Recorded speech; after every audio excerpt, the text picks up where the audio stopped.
Hey y'all, hope you're doing well today.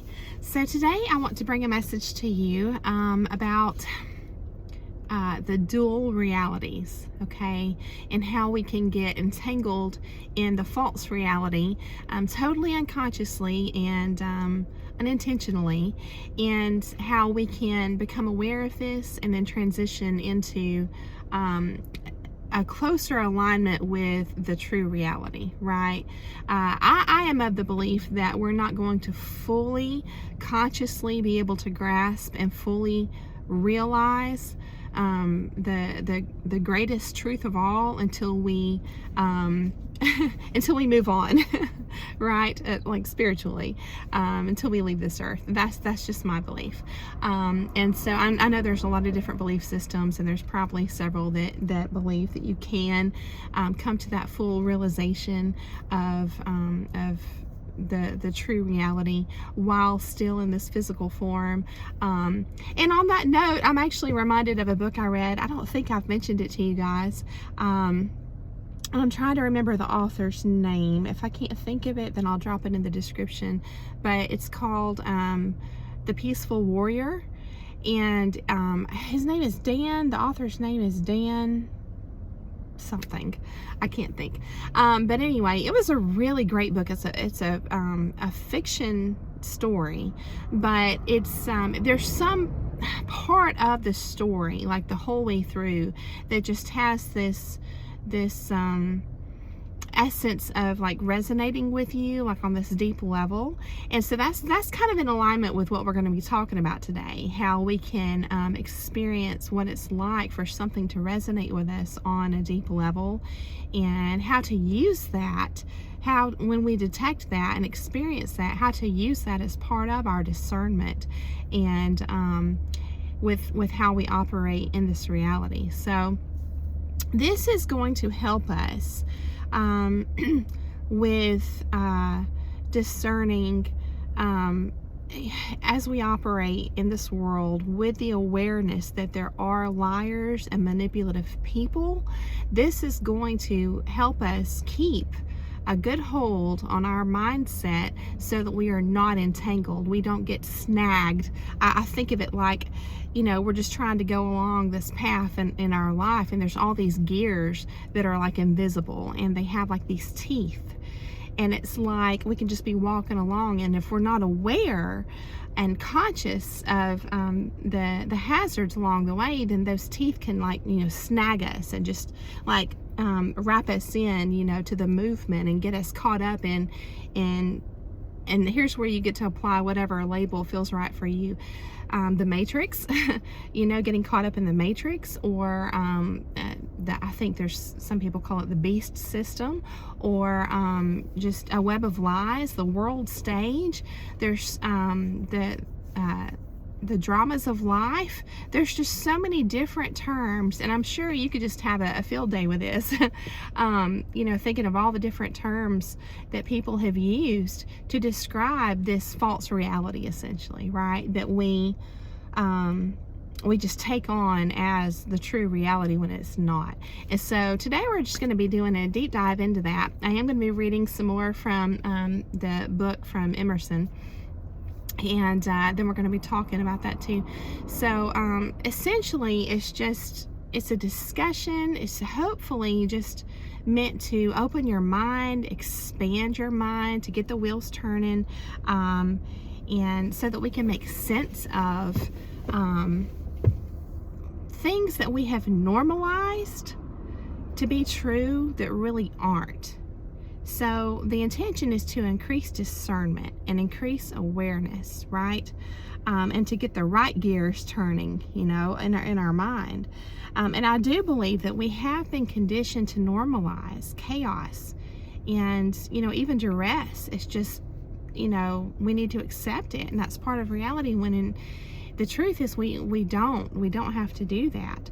And so my hope is that ultimately we come away from every effort, every activity that we engage in, whether it's, shared via a video like this, I'm making it, you're viewing it, whether it's something we share or it's something you do on your own, in your own time. And I hope this for myself is too. Anytime we put forth a good effort to try and learn, my hope is that we always walk away with more clarity and more discernment and more peace, right? And we're going to talk about, I love the section that I pulled that I'm going to share with you all today from the Emerson book, because he kind of talks about that, recognizing when something resonates with you and the importance of that and how it is related to peace. So the feeling of peace itself can kind of serve as like a detection system, part of our radar, right? Part of that gut check.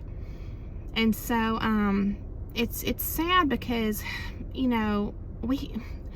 part of this reality is, we have to work, we have to pay our bills, we have to, engage in this physical reality, as part of society to a certain degree. It's just the way it is, right? But there's another layer that I'm talking about that I'm calling this false reality that's unnecessary. It's just it's very shallow, and yet at the same time it's unnecessarily complicated. There's like a complexity to it that gets us entangled. When I'm talking about those, getting snagged by the teeth on those gears, that's what I'm talking about. That people that just pull you in to their drama. And this can happen on so many different layers, like in our personal life with a narcissistic person, a manipulator looking to benefit from doing this to us and exploiting our kindness and our generosity and our nature to just be a giving kind of person. And then there's other layers too, where a company may exploit you as an employee, or you can take it to the cultural and societal level. So we're just again, today's discussion is meant to expand the mind on these two realities. So I hope you enjoy. I know that was a long opening, but I just wanted to kind of express my intention with this discussion, and I just hope that I have piqued your interest, and I hope that you enjoy it. Okay, so I want to start out talking about the story of Adam and Eve in the Garden of Eden. We're not going to talk about it long, but it's kind of like, for me, one of those things where, sometimes I can say for me, for sure, I have just glossed over or brushed over stories that I've just heard repeatedly, and just I thought that I had the gist of it, but in reality there's even layers of truth to that we can examine closer and pull more and extract more wisdom from. And so that's what I'm hoping to do today. So in the beginning, they started out as their natural state, just trusting God, trusting his directives and his word, right? And then with the temptation of the fruit on the tree, I find it interesting that the tree is called the knowledge of good and evil, right? And they were forbidden to eat that fruit from the tree of the knowledge of good and evil, which is, to me, it's like discernment. It's like, judgment, having good judgment or not, like it's, knowing. The knowledge of good and evil is like knowing what's good and what's evil. And so they were forbidden to eat that fruit. And so that in itself just really caught my interest, right? When you take a close look at that. So, all right, so what happened? What happened when they ate the fruit, right? What did it cause? Okay, it caused them to trust their own judgment, right? And or others' judgment over God's directives. That was what happened. And note here, and we're going to bring it back up later in the discussion, but just make a little mental note here. It says their eyes were opened. Okay, their eyes were opened. So just remember that. Okay, so what happens? Okay, what happens when when they believe that they can trust their own judgment, or in this case, the judgment of the serpent, right? They said, we can't eat the fruit because, God said we'll die. And the serpent's like, you're not going to die. And so, the the problem here is there's a dual meaning, right, to dying here. So they eat the fruit, and they didn't physically die, but there was another kind of death at that moment, right? And it says their eyes were opened.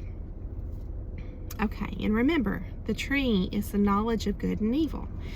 So I believe this caused them to, and therefore humanity. It's very symbolic in this way for all of us, that at some point there's the birth of the ego, which says, I got this. I don't need this direction from God. I don't need this. And it's like, what is that, right? Well, I don't need this gut check. Like I can figure it out. Like I got this. You know what I mean? It's essentially like just trusting their own judgment and or others' judgment, okay? And I'm not saying that's bad, because we're going to get into this, so just hang with me. I'm trying my best to explain. But essentially what happens is, especially when we're willing to place our trust in the judgment of humanity, whether it's our own or someone else, it makes us vulnerable to manipulation, okay? So that's a consequence. So when they trusted the serpent in this case, they succumbed to the lies. What happened? Which the lie was the polar opposite of what God told them. Okay, and why did they do that? Because they wanted to believe that this was true. They wanted to believe they wouldn't die if they ate the fruit. Okay, so I feel like this was symbolic of the birth of the ego. And the ego wants to feel like I said, like it can figure everything out on its own. It doesn't need God's directive. And it's, again, you can rope this into the symbolism of when Satan fell from heaven, right? You can rope this in. So there's all these stories that kind of have the same theme, okay? The same lesson. So, yeah. Operating via the lie that we can figure it out all on our own, okay? And I also feel like this is when the subjective reality was born. So we have, like I was saying in the beginning, we have these two realities. We have the real reality, and then we have the subjective reality, which is, our own lens. And the problem with the birth of the ego and living via ego is that it's creating this layer over the true reality. And the issue of that is that this layer, okay, or the lens, or it's like a bias, is different for each one of us, okay? So that, of course, that's going to cause conflict. It's going to cause division, because we're all going to disagree. We see things differently. And secondly, it's going to create a never-ending feed of drama because of that, because of this division. And so it does complicate things. It creates a complexity that's unnecessary, right? And so I find it interesting to remember that there's a Bible verse that talks about wisdom is to gain wisdom is to increase suffering. So there's a correlation between wisdom and suffering, okay? And it kind of puts a new meaning, a new spin on that. And it'll all come together, hopefully, in the end of my message here.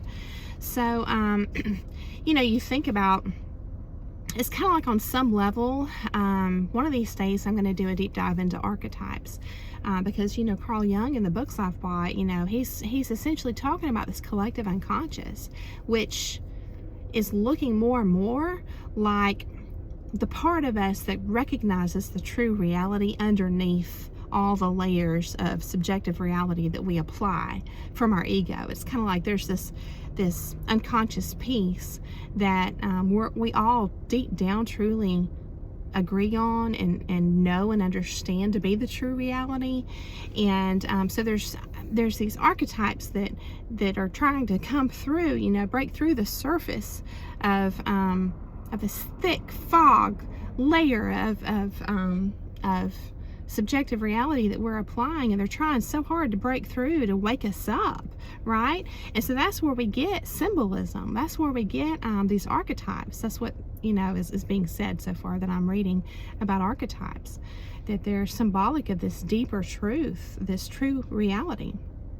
And I also am starting to see that some of these old sayings and the repeated patterns and the myths and the stories and folklore and folk tales, it's all they're all like little strings that go back down into this, they're all rooted in this true reality. And I'm thinking of even just sayings like, the reason we call reality a circus, when we say something like, not my circus, not my monkeys, it's kind of like we're acknowledging that life is like a circus, or it's like a world stage. And it's like, well, I have my own circus and monkeys when I'm living in my subjective reality, but your subjective reality, I'm not going to be a part of that. That's your circus over there, and that's why you hear people talking about exiting the matrix and things like that, right? What does that mean? It's like suddenly one day, when you go through certain things like psychological abuse, and it just shakes everything up for you, at some point where it kind of like, it shakes us awake, and we see through the layers. And so we realize that there is a layer of what I call falsehood, that exists, or a web of lies. Okay. So here's where it gets interesting. Okay, so when we shift attention away from our mind, because I feel like that's where, and there's a lot of literature on this out there, I feel like that's where we really can get caught up, in or entangled in this false reality, is really in our mind. And so when we start to become aware of our other senses, I think we're getting closer and closer to the path of truth and peace. It's like a shift, okay? And when we start to shift out of these grooves of conditioning in our mind, at that point, another reality becomes possible. It becomes possible. And ultimately, I feel like our goal, I don't want to speak for you, but for me is to, discover that fertile ground inside of me where I can intentionally plant the seeds that I want to be there. You know what I mean? And be excited about a beautiful future that wouldn't be possible if I continued to be entangled in negativity and this unnecessary complexity of this false reality. You know what I mean? Because peace really isn't capable of growing in that kind of a ground. It's kind of like if you're relating your reality or your mind to a garden. It's like we've just been conditioned to normalize. When I say normalize chaos and duress, it's kind of like just getting up every day and weed eating your garden because all you have is weeds. But we just think that's normal when it's not. And so you have to shift gears. You have to, pull up all the weeds and start over and make that ground in your garden fertile. You know what I'm saying? And that's how you exit the matrix, okay? I know a lot of people talk about that, like with money, beating the system or whatever. And I'm sure that's very helpful too. That's another avenue, but that's just not the lens we're looking through today. So, okay. All right. So I always try to look at everything through a positive lens, okay? Even the tough stuff. And so I just am going to encourage you also to reframe. Once you do become aware of this false reality, just try and reframe it as purposeful. There's a reason for it, and see it as not permanent, because it's not permanent. Once you become aware, then you have that choice to exit all the chaos, okay? So, and at some point in our conscious awareness, this false reality is going to collapse, and it's a beautiful thing ultimately. You know what I mean? And it's kind of you have to be willing to leave a lot behind to move forward into a better reality. It's just part of it. And that's when you hear terms like being reborn, or like the Bible talks about we must become as little children again to enter paradise. Okay, or like I once was blind, but now I see. There's so many different, that's what I'm saying, like these kind of sayings and songs and movies and stories and folklore and archetypes and things like that, symbolism, it's all going to resonate with you on a different level once you get to this point, this level of awareness, okay? And you're working through it and you're shifting gears. When I say shift gears, it's not something that you just, like when you're driving a car and then you're done. It's a process, and that's where we really need to implement patience. So so we're going to go ahead and read this this little bit from Emerson's book. It's going to be about a page and a half. So let's go ahead and dive into that. Okay, so if you have this book or have access to it, I'm going to be reading from the bottom of page 108, and this is in this section called the Oversoul, which we've already read a little bit from that section, but this is going to be a little bit different, a different part of it, okay? And it's I'm going to go ahead and give you a heads up, it is very wordy and detailed and rich, but I hope that it serves a good purpose for you in listening, that it's just kind of slowly peeling away those layers of the fog. I found value in it, and it's kind of like a poetic way of explaining shifting those gears, like what we're talking about in our mind, to be aware of this true peaceful, good reality, and versus the false reality. It's kind of like showing you the difference in those two realities in your mind. That's how I see it, okay? So I hope you enjoy. All right, so let's go ahead and dive in. It says, we are often made to feel that there is another youth and age than that which is measured from the year of our natural birth. Some thoughts always find us young and keep us so. Such a thought is the love of the universal and eternal beauty. Every man parts from that contemplation with the feeling that it rather belongs to ages than to mortal life. The least activity of the intellectual powers redeems us in a degree from the conditions of time. In sickness and languor, give us a strain of poetry or a profound sentence, and we are refreshed, or produce a volume of Plato or Shakespeare, or remind us of their names, and instantly we come into a feeling of longevity. See how the deep divine thought reduces centuries and millenniums and makes itself present through all ages. Is the teaching of Christ less effective now than it was when first his mouth was opened? The emphasis of facts and persons in my thought has nothing to do with time, and so always the soul's scale is one. The scale of the senses and the understanding is another. Before the revelations of the soul, time, space, and nature shrink away. In common speech, we refer all things to time, as we habitually refer the immensely sundered stars to one concave sphere. And so we say that the judgment is distant or near, that the millennium approaches, that a day of certain political, moral, social reforms is at hand, and the like, when we mean that in the nature of things, one of the facts we contemplate is external and fugitive, and the other is permanent and connate. Here's a word. I gotta look up. With the soul. The things we now esteem fixed shall one by one detach themselves like ripe fruit from our experience and fall. The wind shall blow them, none knows whither. The landscape, the figures, Boston, London, are facts as fugitive as any institution past or any whiff of mist or smoke, and so is society, and so is the world.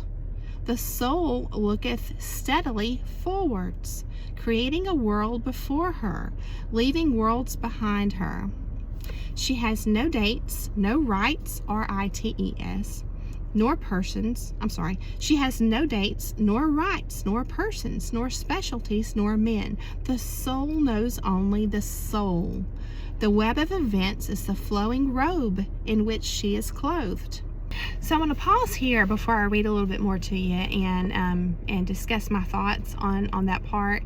I'm going to tell you how it gets the wheels turning in my mind, okay? So for me, it's related to how we zoom in on different aspects of our experience in this physical form and just grab hold of them as ultimate truth.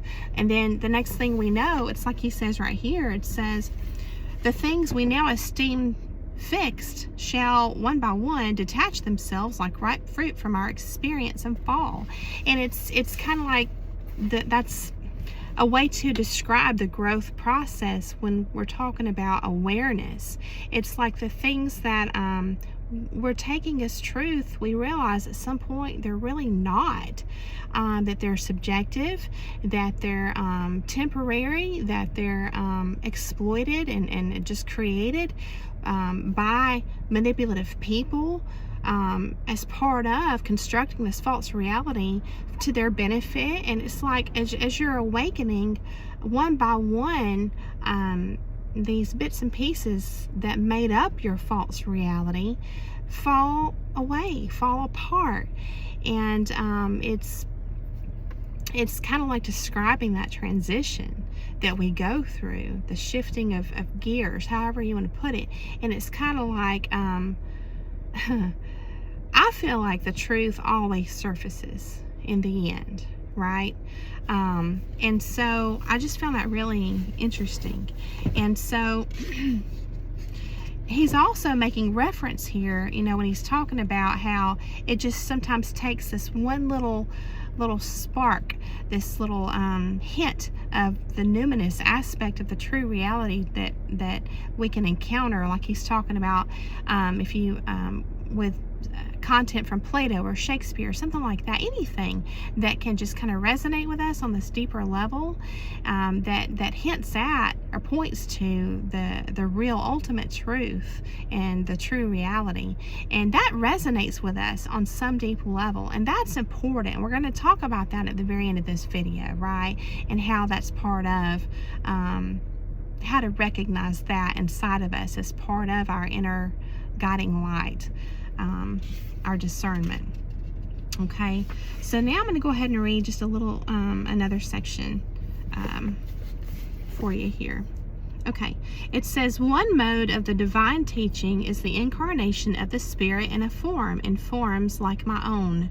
I live in society with persons who answer to thoughts in my own mind or express a certain obedience to the great instincts to which I live. I see its presence to them. I am certified of a common nature. And these other souls, these separated selves, draw me as nothing else can. They stir in me the new emotions we call passion, of love, hatred, fear, admiration, pity. Thence come conversation, competition, persuasion, cities, and war. Persons are supplementary to the primary teaching of the soul. In youth, we are mad for persons. Childhood and youth see all the world in them, but the larger experience of man discovers the identical nature appearing through them all. Persons themselves acquaint us with the impersonal. In all conversation between two persons, tacit reference is made as to a third party, to a common nature. That third party or common nature is not social, it is impersonal, is God. And so in groups where debate is earnest, and especially on high questions, and the company become aware that the thought rises to an equal level in all bosoms, that all have a spiritual property in what was said as well as the sayer.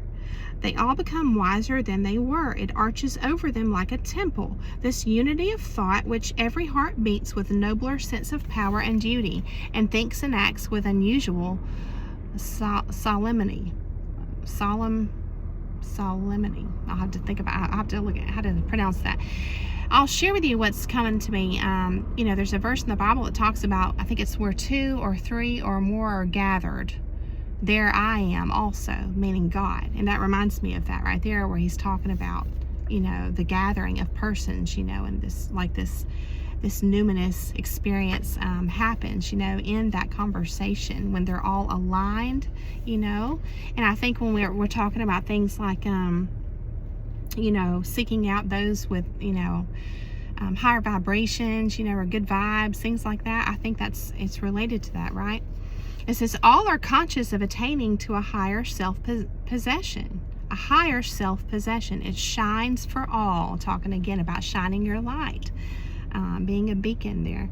There is a certain wisdom of humanity which is common to the greatest men with the lowest, and which our ordinary education often labors to silence and obstruct. The mind is one, and the best minds who love truth for its own sake think much less of property and truth. They accept it thankfully everywhere, right? It's like they're not seeking, a title or a label or acknowledgement, or a pat on the back. Like that's all coming from the ego, right? Ego desires. Right? The mind is one, and the best minds who love truth for its own sake think much less of property and truth. They accept it thankfully everywhere, and do not label or stamp it with any man's name, for it is theirs long beforehand and from eternity. The learned and the studious of thought have no monopoly of wisdom. So, there's no competition. There's no striving, in the spirit of competition and complexity and, uneasiness. That's where, in the real truth, right? Where God is present through the spiritual lens, right? When you're with your own kind.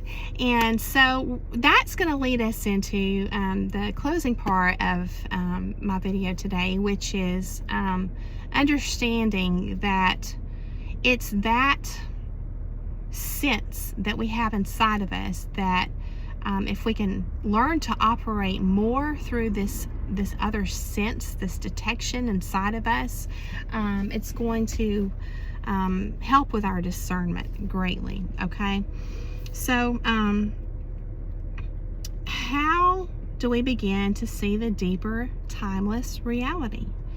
I feel like the overarching theme of what we read in this book by Emerson is that he's describing a gut check, right? When something resonates, it's like a sixth sense, okay? Now, going back to that statement about in the Garden of Eden, when Adam and Eve, ate the apple, it says, or the fruit, their eyes were opened. Their eyes were opened. Now, I want to share a quote with you from William Blake, which is great, and I'm going to share it from memory, so if I'm a little bit off, just please forgive me, but it says, these 5 windows of the soul, which are our senses, okay? Taste, sight, hearing, smell, feeling, right? These 5 windows of the soul distort the heavens from pole to pole. They teach us to believe a lie when we see with and not through the eye. And I've always loved that quote from, I believe it was William Blake. All right. So when they ate the fruit and they died, it was to me a death of discernment. It was learning to trust their senses, and our senses can be deceived so easily, right? People who are who have very bad intentions, who look to exploit us, manipulate us, use us, abuse us, harm us, can sometimes be very charming. They certainly don't appear, to be a monster, at first, and even for a while sometimes. So deception is very easily done. This web of lies, we might say that we can stay entangled so long as we're trusting our senses and not this sixth sense, right? This higher level guidance, the Holy Spirit inside, whatever lens you want to apply. It's a deeper kind of knowing, right? That's going to help us to stay free from getting entangled. So I just hope that has got the wheels turning for you. I hope that it's been interesting for you. I thank you for coming along today and listening to the message. And I just hope that you have a beautiful day. And I'll see you again very soon.